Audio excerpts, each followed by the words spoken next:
नमस्कार दर्शक बंधु मो सागर चलतु नजर पकईबा आज सकाळ केतोटी गुरुत्वपूर्ण खबर उपरे सेतिबाई वीडियोटी को शेष पर्यंत देखा मोर अनुरोध। वीडियोटी भल लगे वीडियोटी को लाइक करे, चैनल को सब्सक्राइब करे, कमेंट माध्यम जनातु आपण माने मो वीडियो केउ जिल्लारू देखुचंते। चलतु आज सकाळ खबर उपरे नजर पकईबा। प्रथम खबर देखंतु आसिला बड़ खुशी खबर। राज्य सरकारी कर्मचारी खुशी खबर 2% डीए वृद्धि कले मोहन सरकार। ओडिशा सरकारी कर्मचारी खुशी खबर बढ़िला महंगा भत्ता 2% महंगा भत्ता वृद्धि कले सरकार। महंगा भत्ता 53% रो 55% को बढ़िला जनवरी 1 रु पिछला भाव लागू होबो। पेंशन भोगी टीआई रे मध्य 2% वृद्धि होईछि बोली खबर मिलिछि। परवर्ती खबर देखंतु आसिला बड़ खबर प्रभाती परिणा बड़ सूचना। सुभद्रा योजना ने उपमुख्यमंत्री प्रभाती परिणा बड़ सूचना। एप्रिल 22 और 23 तारिख में महिला मानक मिलिबो सुभद्रा टंका। एई मास अकाउंट को आसीबाकू जाउछि सुभद्रा टंका। महिला मानक पई पुणी एक खुशी खबर। सरकार एप्रिल मास शेष बेला को देबाकू जाउछन्ति सुभद्रा टंका। एने निजे सूचना दैछन्ति उपमुख्यमंत्री प्रभाती परिणा। जो माने दीर्घ दिन हबो अपेक्षा करि रहिथिले कि सुभद्रा टंका केबे आसीबो सेमानक पई बड़ सूचना दैछन्ति प्रभाती परिणा। जो माने सुभद्रा टंका पाइबारु वंचित होई जाइछन्ति एवं सुभद्रा टंका पाइबारु योग्य सेमानक सर्वे परे टंका दिया जिवो। सर्वे परे योग्य हिताधिकारी को टंका मिलिबो। जो मानक सुभद्रा टंका मिलि नै सेमानक व्यस्त हबार नाही एवं जो माने जोग हिताधिकारी एवं सुभद्रा अंतर्गत सेमानकु टंका मिलिबो बोले बारंबार आश्वस्त करूछन्ति उपमुख्यमंत्री प्रभाती परिणा। एबे सुधा 2टी किस्ती 101 कोटी रु अधिक महिला को सुभद्रा टंका मिलि सारिछि एवं 1,70,000 हिताधिकारी बाद पडिछन्ति। सेमानकर सर्वे चलिछि। सर्वे परे एप्रिल 22 और 23 तारिख बेला को सेमानकु टंका दिया जाओ बोले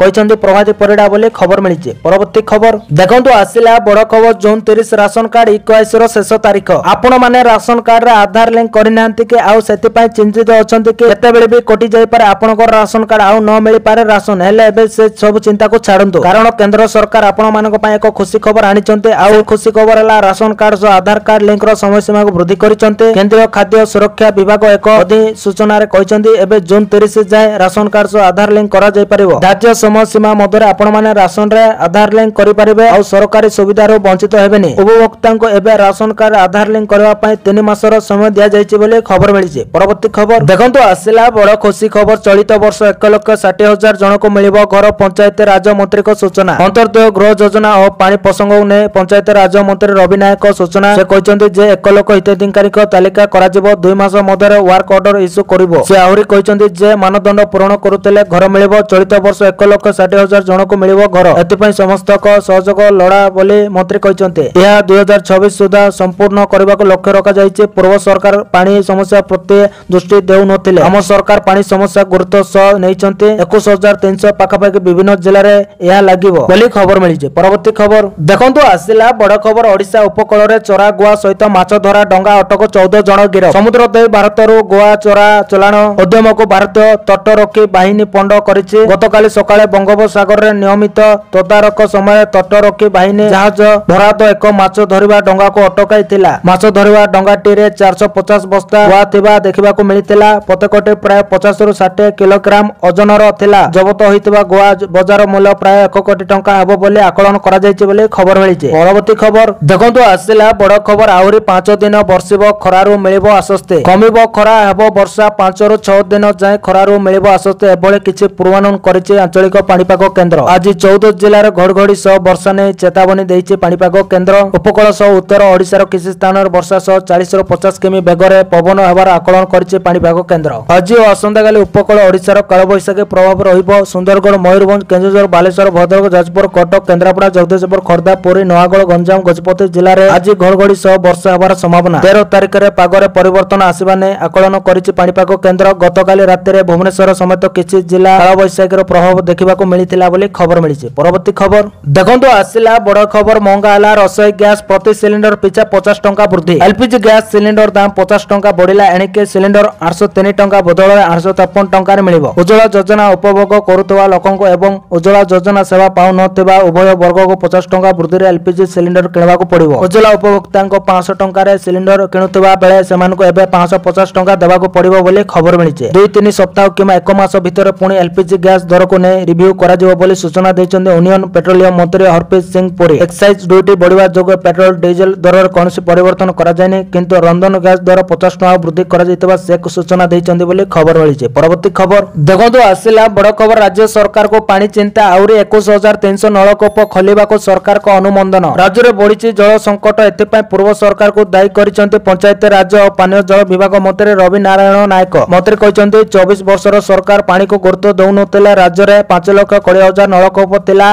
21,300 नलकूप खोलिबा को नुआ सरकार अनुमोदन देइतिबा मंत्री कहते जल संकटर अभियोग को विभाग गुरुत्व देउछि। जेउटी भी जनसाधारण अभियोग करिवे विभाग 7 दिन मध्य तार समाधान करिवो बोली खबर मिली। परवर्ती खबर देखंतु आसिला बड़ खबर सबु जिल्ला रे मेडिकल कॉलेज आसंत काली ओडिसा रे लागू हैला आयुष्मान भारत आउ आयुष्मान कार्ड शुभारंभ रे मुख्यमंत्री मोहन चरण माझी पूर्व सरकार को इशारा करे अनेक कथा कहितबा बेले 24 वर्षर सरकार रे जा होई पारि नतला 24 मिनिट रे ता करि देखाइले आम सरकार। यह सो आगो करू स्वास्थ्य क्षेत्र राज्य रे अनेक उन्नति मूलक कार्य हबो बोली मध्य प्रतिश्रुति दैचंते। यह सो कहचंते आज ओडिसा पय एक आनंदर दिन। एई योजना मध्य रे 1,03 लाख परिवार उपकृत हेबे। राजनैतिक कारणरू मिलु नथिला सुविधा प्रवासी ओडिया भी सुविधा पाई परिबे। परिवार रो सब सदस्यक पाखरे कार्ड पहुंचीबो। घर घर बोली कार्ड बंटा जीवो। ओडिसा पय आज एक ऐतिहासिक दिन। ओडिसा रो विकास इतिहास रे आउ एक फंद जोड़ी हैला। ऐतिहासिक उद्देश्य रखी पूर्व सरकार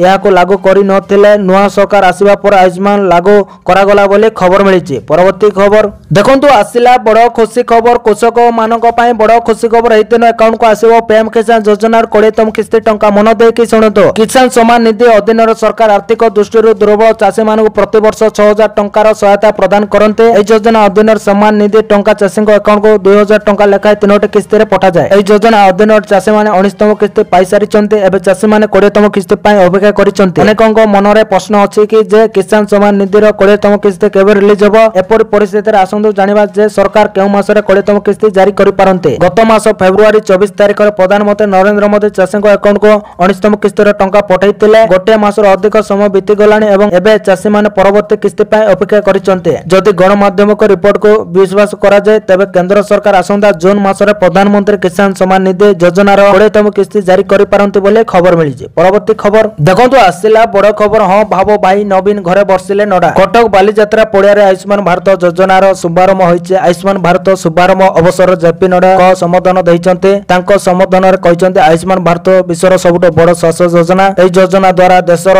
61 कोटी लोक उपकृत हेबे। यह लोकंक पय इंश्योरेंस नुहे इंश्योरेंस योजना कहचंते नडा। एई योजना द्वारा राज्य बाहर भी चिकित्सा सुविधा मिलिबो।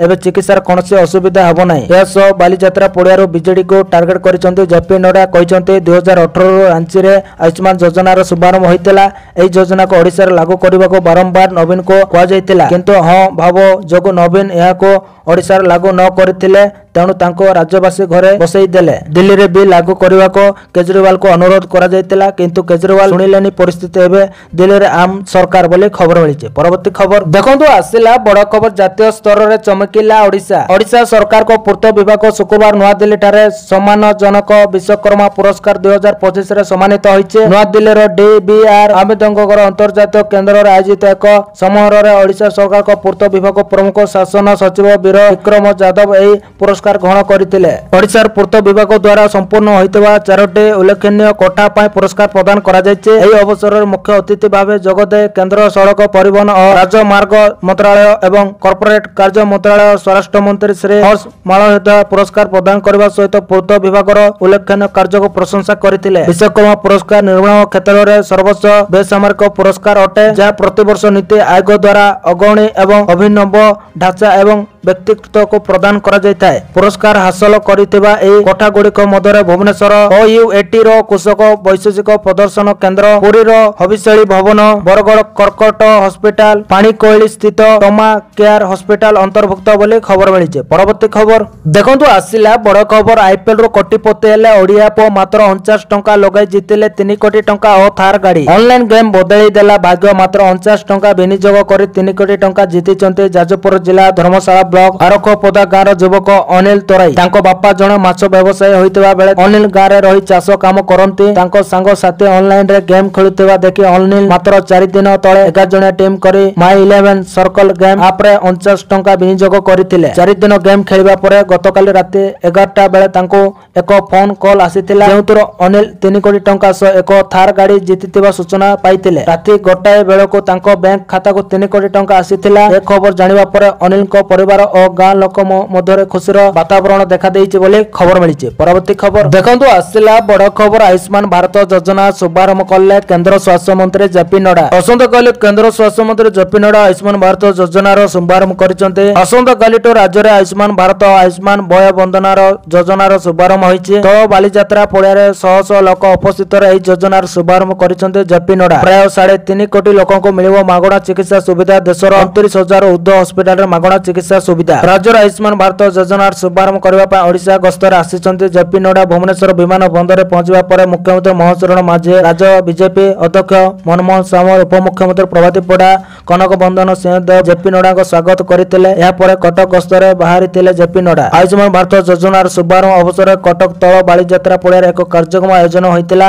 ଏହି କାର୍ଯ୍ୟକ୍ରମରେ ମୁଖ୍ୟମନ୍ତ୍ରୀ ମହେଶ ଚରଣ ମାଝୀ, ଉପମୁଖ୍ୟମନ୍ତ୍ରୀ ପ୍ରଭାତୀ ପଡ଼ା, କନକ ବନ୍ଦନ ସିଂହଦେବ ମଧ୍ୟ ଉପସ୍ଥିତ ଥିଲେ। ଏହାସହ କେନ୍ଦ୍ରାପଡ଼ା ସାଂସଦ ବୈଜୟନ୍ତ ପଣ୍ଡା, କଟକ ସାଂସଦ ଭର୍ତ୍ତୃହରି ମହତାବ ସହ ଅନ୍ୟ ବିଜେପି ନେତା ମଧ୍ୟ ଉପସ୍ଥିତ ଥିଲେ ବୋଲି ଖବର ମିଳିଛି। ପରବର୍ତ୍ତୀ ଖବର ଦେଖନ୍ତୁ, ଆସିଲା ବଡ ଖବର। ଓଡ଼ିଶାର ପ୍ରବଳ ପବନ ସହିତ ଝଡ଼ ବର୍ଷା ସମ୍ଭାବନା। ଏସବୁ ଜିଲ୍ଲାକୁ ଅରେଞ୍ଜ ଆଲର୍ଟ ଜାରି କଲା ଆଇଏମଡି। ଓଡ଼ିଶାର 6ଟି ଜିଲ୍ଲା ପାଇଁ ଅରେଞ୍ଜ ଆଲର୍ଟ ଜାରି କରିଛି। କୋରାପୁଟ, ରାୟଗଡ଼ା, ମାଲକାନଗିରି, ଗଜପତି, ଗଞ୍ଜାମ ଏବଂ କନ୍ଧମାଳ ଜିଲ୍ଲାର କିଛି ସ୍ଥାନରେ ଅପରାହ୍ନ ସନ୍ଧ୍ୟା ସମୟରେ ବଜ୍ରପାତ ସହିତ ଝଡ଼ ବର୍ଷା ଏବଂ 50ରୁ 60 କିଲୋମିଟର ବେଗରେ ପବନ ବହିପାରେ। ଆଇଏମଡି ଏହି ଜିଲ୍ଲା ଗୁଡ଼ିକର ପ୍ରବଳ ପବନ ଯୋଗୁଁ ଗଛଲତା, କୃଷି ଏବଂ ଫସଲ ତଳିଆ ଅଞ୍ଚଳ କ୍ଷତିଗ୍ରସ୍ତ ହେବ ବୋଲି ସତର୍କ କରିଛି। ବଜ୍ରପାତରୁ ରକ୍ଷା ପାଇବା ପାଇଁ ଲୋକଙ୍କୁ ପାଗ ଉପରେ ନଜର ରଖିବାକୁ ଏବଂ ବଜ୍ରପାତ କାର୍ଯ୍ୟକଳାପ ସମୟରେ ସୁରକ୍ଷିତ ସ୍ଥାନର ଆଶ୍ରୟ ନେବାକୁ ପରାମର୍ଶ ଦିଆଯାଇଛି। ଫସଲ ଅମଳକୁ ସୁରକ୍ଷିତ ରଖିବାକୁ କୁହାଯାଇଛି ବୋଲି ଖବର ମିଳିଛି। ପରବର୍ତ୍ତୀ ଖବର ଦେଖନ୍ତୁ, ଆସିଲା ବଡ ଖୁସି ଖବର। ବୟସ୍କକୁ ମିଳିବ 3,000 ଟଙ୍କା। ମୁଖ୍ୟମନ୍ତ୍ରୀଙ୍କ ବଡ ଘୋଷଣା, ମନ ଦେଇକି ଶୁଣନ୍ତୁ। ରାଜ୍ୟ ସରକାରଙ୍କ ବଡ ଘୋଷଣା। ବରିଷ୍ଠ ନାଗରିକଙ୍କ ପାଇଁ ମାସିକ ଆର୍ଥିକ ସହାୟତା ବୃଦ୍ଧି କରିବାକୁ ଘୋଷଣା କରିଛନ୍ତି ରାଜ୍ୟ ସରକାର। ଏହା ଅଧୀନରେ 60ରୁ 69 ବର୍ଷ ବୟସର ଲୋକଙ୍କ ପାଇଁ ସହାୟତା ରାଶି 2,000 ଟଙ୍କାରୁ 2,500 ଟଙ୍କା ବୃଦ୍ଧି କରାଯାଇଛି। ଯେତେବେଳେ 70 ବର୍ଷରୁ ଅଧିକ ବୟସର ଲୋକଙ୍କୁ ପ୍ରତି ମାସରେ 3,000 ଟଙ୍କା ମିଳିବ।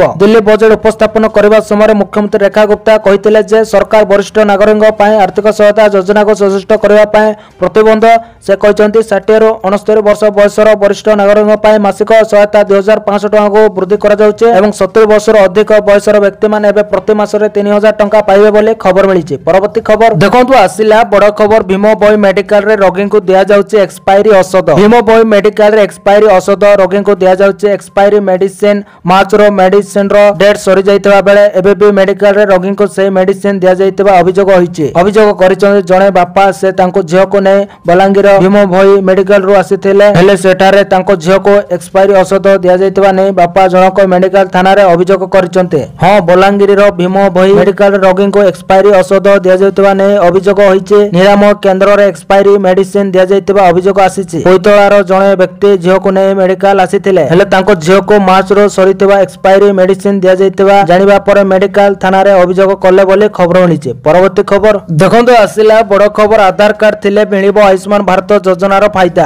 ପ୍ରଧାନମନ୍ତ୍ରୀ ଜନ ଆରୋଗ୍ୟ ଯୋଜନା, ଯାହାକୁ ଆୟୁଷ୍ମାନ ଭାରତ ଯୋଜନା ମଧ୍ୟ କୁହାଯାଏ, ଭାରତର ଏକ ପ୍ରମୁଖ ସ୍ୱାସ୍ଥ୍ୟ ସେବା କାର୍ଯ୍ୟକ୍ରମ ଯାହା ଦେଶର ଆର୍ଥିକ ଦୃଷ୍ଟିରୁ ଦୁର୍ବଳ ବର୍ଗକୁ ମାଗଣା ଏବଂ ସୁଲଭ ସ୍ୱାସ୍ଥ୍ୟ ସେବା ଯୋଗାଇବାକୁ ଲକ୍ଷ୍ୟ ରଖିଛି। ଏହା 2018ରେ ଆରମ୍ଭ ହୋଇଥିଲା ଏବଂ ବିଶ୍ୱର ସବୁଠାରୁ ବଡ଼ ସରକାରୀ ଅର୍ଥ ପ୍ରଦାନ ସ୍ୱାସ୍ଥ୍ୟ ବୀମା ଯୋଜନା ମଧ୍ୟରୁ ଗୋଟିଏ। ଓଡ଼ିଶାରେ PMJY ଏବଂ ଗୋପବନ୍ଧୁ ଜନ ଆରୋଗ୍ୟ ଯୋଜନାର ସଂଯୁକ୍ତ କାର୍ଯ୍ୟକାରୀ ରାଜ୍ୟର ସ୍ୱାସ୍ଥ୍ୟ ବ୍ୟବସ୍ଥାକୁ ଏକ ନୂଆ ଦିଗ ଦେବ। ରାଜ୍ୟର ଅଧିକାଂଶ ଜନସଂଖ୍ୟା ଗ୍ରାମୀଣ ଅଞ୍ଚଳରେ ରହୁଥିବାରୁ ଏହି ଯୋଜନା ସେମାନଙ୍କୁ ଗୁଣାତ୍ମକ ଚିକିତ୍ସା ସୁବିଧା ଯୋଗାଇ ଜୀବନ ଧାରା ଉନ୍ନତ କରିବ। ଏହା ରାଜ୍ୟରେ ସ୍ୱାସ୍ଥ୍ୟ ସେବାରେ ଅସମାନତା ହ୍ରାସ କରିବା ପାଇଁ ଗରିବ ଓ ଅବହେଳିତ ବର୍ଗକୁ ସଶକ୍ତ କରିବ। ଓଡ଼ିଶାର ଏହି ଯୋଜନା ଅଧୀନରେ ଲକ୍ଷାଧିକ ପରିବାରକୁ ଆୟୁଷ୍ମାନ କାର୍ଡ ବଣ୍ଟନ କରାଯାଇଛି, ଯାହା ସେମାନଙ୍କୁ ଦେଶର କୌଣସି ପଞ୍ଜୀକୃତ ହସ୍ପିଟାଲରେ ଚିକିତ୍ସା ସୁବିଧା ପ୍ରଦାନ କରାଯିବ ବୋଲି ଖବର ମିଳିଛି।